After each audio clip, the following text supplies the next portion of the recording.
The thing is, guys, habits can be changed. They are not permanent. And changing them is a lot less arduous than you would think. So there's a book that, definitely inspired me to think about habits differently. It's called The Power of Habits by Charles Duhigg. You probably heard of it. It was a bestseller in the New York Times list. And I'm going to include it in the details section in case you want to get more info. But essentially the book says, guys, that habits work in 3-step loops. There's a cue, a routine, and a reward. So let's say, you walk into the food court. You're at the mall, you're drinking some water because you listened to episode 4, and you're walking around and you're in the food court. You want to order something from the salad bar. You want to be healthy. You listen to episode 1 and you want your protein. I'm sorry, guys. I'll stop plugging past episodes. And you want something from the salad bar, but you find yourself seduced by the McDonald's. And you find yourself drawn to the McDonald's at the food court. The cue is what triggers you to do the habit. The habit, by the way, is eating McDonald's. The cue is the delicious, greasy French fries smell. You guys have all smelled it before. It's the sweet, salty, savory. You could just visualize the French fries being dipped into that fryer. So that's the cue. The routine is the behavior that you automatically engage in, which is to stand in line and order your food.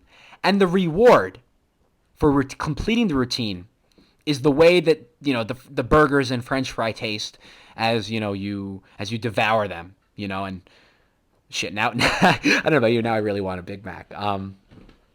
So remember, cue, routine, and reward. That's the 3 steps to a habit cycle that Charles Duhigg describes in his book.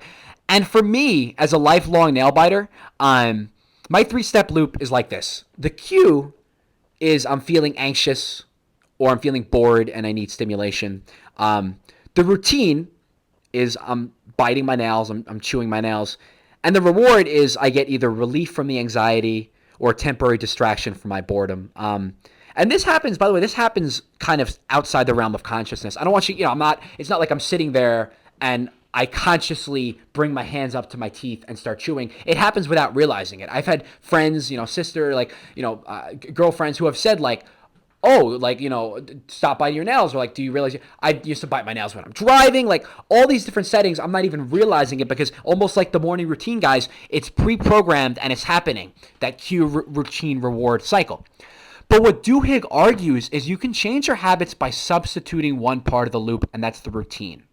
People think that if you want to, quit biting your nails, if you want to cut out a habit, just stop. Just stop, but you cannot eliminate a habit without replacing it with something else.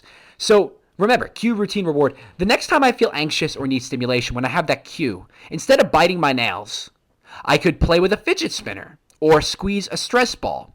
That, in essence, would reform the habit because I would still get the reward, which is either distraction, relief from anxiety, but I'm replacing that middle, routine in order to completely eradicate the bad habit. Now, for me, this hasn't worked, and there's a lot of reasons. I think that nail biting is one of those habits that's ingrained so deeply in a lot of people's DNA, my DNA, having a little bit of anxiety, that it's been, I've tried fidget spinners, I've tried stress balls, I've tried rubber bands, I've tried, keeping a note card and notating each time.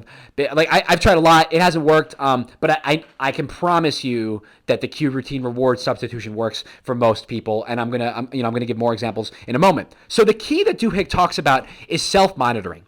You need to be ultra vigilant of your behavior. So here's another example he uses in the book. Guys, let's say you want to stop eating cookies at work. You've noticed that every time 2 or 3 p.m. rolls around, you just had your lunch, you got a couple hours to go, and you just find yourself going to the cafeteria and ordering a large soft chocolate chip cookie every day, continuously. So you need to observe yourself in order to understand why you're eating those cookies. Look for the underlying cues that initiate the routine and consider the reward that you're getting from eating the cookie.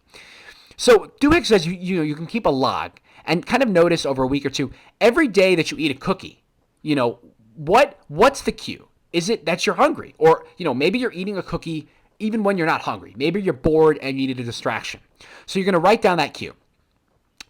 And then and then you begin to substitute other routines when that cue comes to bring about that same reward of feeling good. So maybe, if you're bored or you need a distraction, you stop by a friend's desk for a conversation at 2 or 3 p.m. every day. Maybe if you're feeling low energy, instead of the sugar rush from a cookie, you make a cup of coffee. And you find whichever reward, fixes that habit, and you're good. A lot of it is experimentation, trying different routines and seeing what will bring about that reward when that cue arises.